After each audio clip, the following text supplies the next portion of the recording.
again, everyone, Mark Hack, Macomb County Executive, John Paul Rea, one of our deputy executives here, just giving you the updates, what's going on with the COVID here in Macomb County and some of the issues that we're seeing throughout the state. Thanks, Mark. The trends, again, very positive when we look at the COVID response from the county.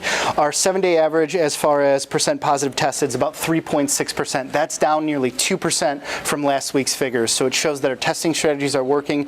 It's shown that we not only are managing those cases that are currently out there, imploring the social distancing and those people taking that personal responsibility. Again, cases, steady log of cases coming through the pipeline, just in the low teens. And the other thing too, as far as deaths, Mark, 827 deaths, which again definitely pulls at the heartstrings, but we're managing a heck of a lot better when we look at total case management for the county. Yeah, again, I repeat this over and over again. I mean, we've done what was, I guess, the initial concern, and that was flatten that curve. Credit to the government stay-at-home orders, more importantly, the public for being on board, our business for complying with this. I think so much so that now those stay-at-home orders have been lifted, so people can go out and about. They don't need to have a reason to get out and go to places. Some of the things are opening. That we stopped the stay-at-home order. We've also started to recognize they're opening pools in and around the county. Those are open as well. We recommend anybody who has a pool that needs to get the certification or their testing on behalf of the health department to do so. Call the health department. They're still doing it. There's an annual inspection some of these pools need, not people with their own backyards, but some of the condo associations, apartment complexes, and Metro Beach, Metro Park. They also have a need for that as well. So if you need the inspection, our health department is ready to do that. I guess the other things that are opening up right now are going to be the restaurants. Yep, restaurants and bars were open as of 12:01 this morning, Mark, throughout the state of Michigan. Saw a number that actually opened up late last night. As far as restaurants, it's going to be 50% capacity on that end. A lot of restaurants already have those placards in place wanting to be part of the solution. You kind of pull up into a parking spot in the restaurant, you call in, you kind of wait to get called in there, so no more kind of corralling in the waiting area. Everyone's kind of their own personal environment. It's been really interesting to see how businesses are trying to be creative, adapt to the new parameters that have been put in place with the executive orders by the governor. And I think it's again illustrating the case that businesses here in Macomb County are going to do the right thing. They're going to put their best foot forward. They're going to follow the guidelines and the emergency orders, and they're also going to engage us with regards to these phase-in strategies. In crowds of 100 now. So outdoor gatherings, right, correct. Outdoor gatherings. We know that there's going to be, again, as we talked about, the businesses and the bars opening up. We're starting to recognize that retail. I think it's Thursday is going to open up, and they're going to be able to do that without appointment now. People can kind of go in. But again, retail, again, it's going to be one of those things where they're going to look at capacity measures. The other thing is it's going to phase out the whole notion of having to get an appointment. I think that's going to be another thing as some of the larger retailers that have already been open are going to keep operating as usual, whether it's your Meijers, your Krogers, your Targets that have been there. It's some of the other ones, whether it's a Kohl's that's coming back online. Those environments might be a little bit different, but again, as we follow those parameters in the executive orders, still social distancing, the facial coverings are a part of those things that have not only been recommended by the state of Michigan, but again, are a part of those CDC guidelines. Yeah, so it's going to be interesting to see how this plays out. There's going to still be some of the tension, as to go into a restaurant, somebody's not wearing one, somebody is, and, those confrontations, which is very unfortunate. Again, I suggest those that don't want to venture out because of an underlying health issue, because of an age issue, or they're just still somewhat concerned about, it being, still in the community, then don't go. Don't venture out and, don't partake in going into restaurants. Still get the carry out from our local restaurants here. One of the very controversial issues was the hair salons, nail salons, tattoo parlors, but in particular the hair salons and the barbers was a very controversial issue. We finally got to a point where I believe it's going to be this Thursday. This upcoming Monday, the 15th of June. The 15th of June. They're going to be able to get back up and running. The controversial part of that is that Barber in Owasso, that case went all the way to the Supreme Court, and recently the Supreme Court ruled on his behalf, ruled in his favor. So now some of the hair salons and barbers are saying, well, wait a minute, if he's been able to stay open, he's going to be able to open. He doesn't have to wait till next Monday. Why can't I open? And that's a great question. And so, I guess if that barber can open, so can the others across the state. And my guess is you're going to see that happen. You're going to see some of the salons and barbers that are open. They're prepared here in Macomb County. They have been. We have been preparing them with with the PPEs that we've been getting to the businesses.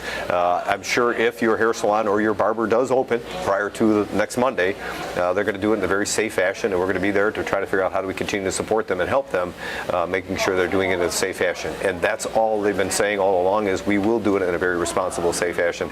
We just need to know when. And so Monday technically is the date, but there are some that have already opened, and I seriously doubt anybody's going to be coming after them if they are open this week. So if you want to go, I would suggest you go ahead and make that decision. If you choose not to go, then don't.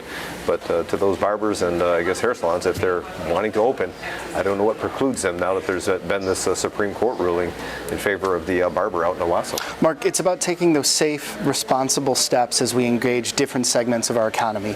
It's giving those businesses the necessary resources they need to open, to support customers as they come through. And again, that personal responsibility, which we talk about all the time, is going to be one of those key drivers. If you go into an environment and you just don't feel safe, you have every ability to remove yourself from an environment and use whatever multitude of resources are out there. These are things that are now not only injected in the equation now, but are giving us an ability to ensure that all those environments are the most safe and responsible as they can be. And to your point earlier, we are still providing PPE. Anybody Yes, sir. who needs that, if it's a hair salon, nail salon, restaurant, anybody that needs that as a business, we've got that online here at macombgov.org.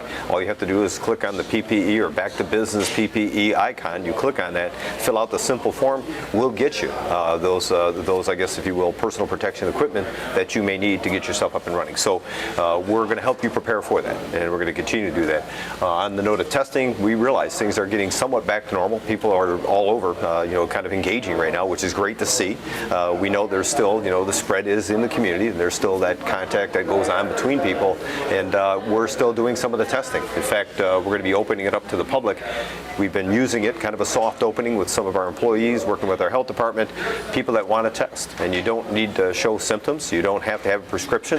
But if you want to go to the call the health department, you do have to, again, it's going to be 100 tests a day. You do have to call the number to get an appointment to show up. And it's just that swabbing, I guess, type of a test that you're going to do, again, just to see if you happen to have it. It's not one of those antibody tests. No, sir. It's just want to make a determination. Soft swab in the nasal. So if you're curious and you want to know, again, the number to call is 586-463-3750, 463-3750. That's the number to our health department. Again, it doesn't start till Wednesday that we're opening it up to the Wednesday, public. June 10th, correct. June 10th, Wednesday. You can call and get an appointment. But again, only 100 a day that we're running through there. There's still test sites around the county. There's some private entities that are doing it, the Rite Aids, some of the CVS's. So there are other opportunities for people to get tested if they'd like as well. We're opening one up here in the county to continue to further drive those numbers down and prepare if there happens to be a secondary wave. We want to make sure it's minimized, but we're trying to get people back to some sense of normalcy, in particular our economy here. Mark, I think the interesting thing is that we're coordinating, we're using the same tests that you would get at those private entities that are out there.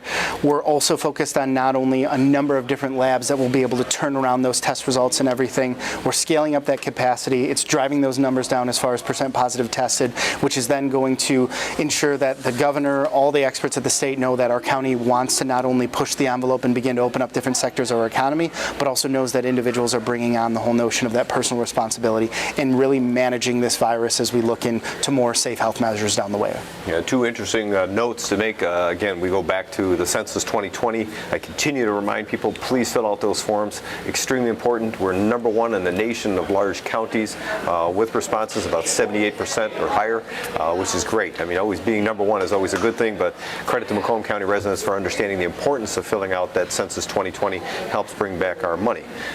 Even this past weekend, you'll see protests that are going on around the country, and I need to make a note of this because there were some concerns about some of the protests that are happening here. Again, I tend to look at their more informational gatherings that we're seeing here in Macomb County. There really is not that rioting, the concerns about having to institute curfews, and law enforcement is handling it extremely well here in Macomb County. And credit to our law enforcement officials to recognize there is a challenge, there is a concern. People have a right to be voicing their concern about some change, and working with all the chiefs here in Macomb County, Sheriff Wickersham, we have been very much engaged in any of those, I guess, if you will, potential areas where people want to protest or want to voice their concerns. So we're recognizing it, we're seeing it, we're trying to support it, we're allowing it to happen, yet we're getting some people pushing back on that, saying you should stop it, you shouldn't happen. What that then does is invites, some people that want to come here and create some of the problems or issues that you're seeing across the country. And that's not what's happening. happen here in this county. People do want to have these peaceful protests, these peaceful marches, and one of the most telling ones was this Saturday on Hall Road. Correct. And we were getting calls from people saying you should shut it down, you shouldn't let it happen, they shouldn't be in the street. I'm going to tell you, working with our law enforcement agencies along Hall Road, Sterling Heights, Clinton Township, Utica Police Department, the State Police, and obviously Sheriff Wickersham, an incredible job they did to allow these people an opportunity to voice their concerns and march down Hall Road. Created no problems whatsoever, not a single issue.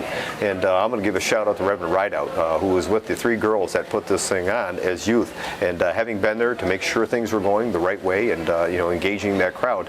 I got to tell you, that's all it really was an informational protest. People that are concerned wanted their voices heard, and many of them were young people. There were young people saying, hey, we need to change that mindset of what's going on. We got a very angry society right now, and it's us versus them. I tell you, being a part of it, this is, believe it or not, bigger than many of us, all of us. And so with that being said, it was kind of interesting seeing these young kids out there, saying, we want our voices heard, and rightfully so. So credit to law enforcement, credit to Sheriff Wickersham, credit to Reverend Rideout, and those that really wanted the protest, in particular those 3 young ladies that put this on, and making sure it was a peaceful march and having their voices heard. Well, I tell you what, I was impressed on how it turned out, even though social media tried to make it sound like it was going to be something far worse than what it was even anticipated to be. So. Mark, as we look at the peaceful demonstrations that have been on display throughout the county over this past week, whether it was Warren, whether it was East Point, whether it was Roseville, whether it was along M59, a few scheduled later in the week, even one coming up in Romeo towards the end of the week. It's about peaceful demonstration, it's about your voice being heard, and it's about educating individuals with some of the barriers in society that we collectively can have a forum to talk about this. I think that's probably been the most inspiring thing of what's taking hold here in Macomb County. It's about that education, it's about that engagement, and it's about that respect between individuals. It is, and so I'm thankful for that again.